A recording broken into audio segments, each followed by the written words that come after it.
and welcome to the 11th and last clip of this first series on the Bible, where we read the 11 first chapters of Genesis, which is a prehistory of the Bible. Today we're in chapter 11, the Tower of Babel. I'm reading the text. Now the whole earth had one language and the same words. That's not bad. As they migrated from the east, or more literally to the east, which is not a good sign in the Bible usually, they came upon a plain in the land of Shinar and settled there. Now the land of Shinar is really Mesopotamia, today's Iraq, at the time of the Jews, the kingdom of Babylon, where they will be sent in exile. So this is a Jewish text. We're expecting not a very good issue. It's because normally when they put in scene their enemies, we know they're not in favor of God. So what happened? They said to one another, "Come, let us make bricks and burn them thoroughly." So it's a progress in technology, not bad. They had brick for stone and bitumen for mortar, no problem there. Problem starts in verse 4. They said, "Come, let us build ourselves a city," not a problem, "and a tower with its top in the heavens." Now, God has nothing against skyscraper or apartment buildings that are too high.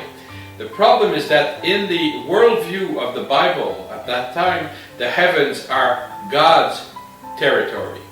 And so what they're attempting to do in that story is to become like gods, through their technology, to go into God's kingdom. And this is a lesson for us, because with the technology we have today, we're much further down than brick and mortar, and we have a temptation to do the same, to think that we are God.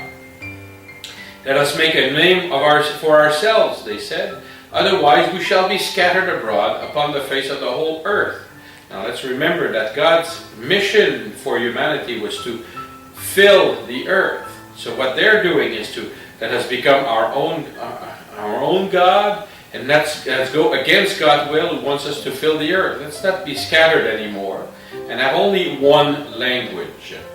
The problem with that is not so much that one language is bad.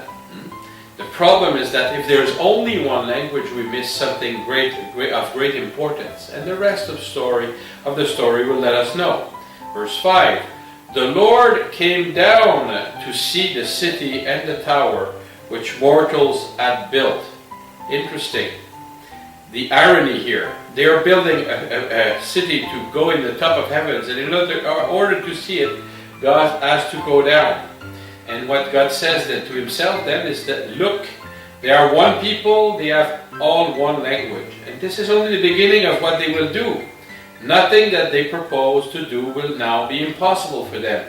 Come, let us go down and confuse their language there, so that they will not understand one another's speech. So the Lord scattered them abroad from there over the face of all the earth, and they left off building the city. So what God is doing is really intervening against uniformity. He wants unity. But unity is something that respects diversity.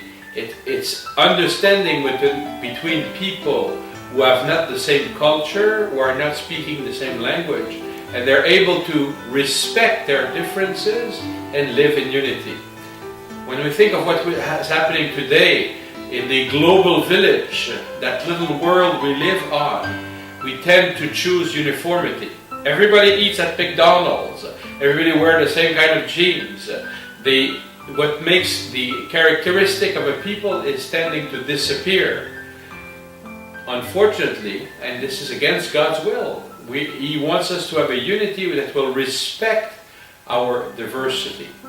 And the rest of the story is very funny if you speak Hebrew, because there's a play on word. Therefore it was called Babel, because the Lord Babal, confused. So Babel, Babal, confused the language of all the earth. And from there the Lord scattered them abroad over the face of all the earth. So God is renewing his project of creation. What is interesting also is the fact that God is faithful to his word. Even though sin is increasing and people are going against his will, He still does not destroy. He intervenes so that the tower is stopped but not destroyed. And historically speaking, this probably comes from the experience of Israel, who was brought in Babylon for exile. And what they discovered there were that looks like pyramids were not finished, with the top missing. They are called ziggurat, and they look a little bit like rockets launching pad. So that's probably the historical origin of that little story.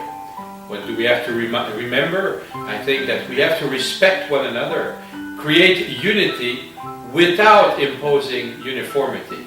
Terrible things happen when we do that. Just think of Hitler and any government that tries to impose one way of thinking. So thank you for your attention. This was our last clip about the prehistory of the Bible, Genesis chapter 1 to 11.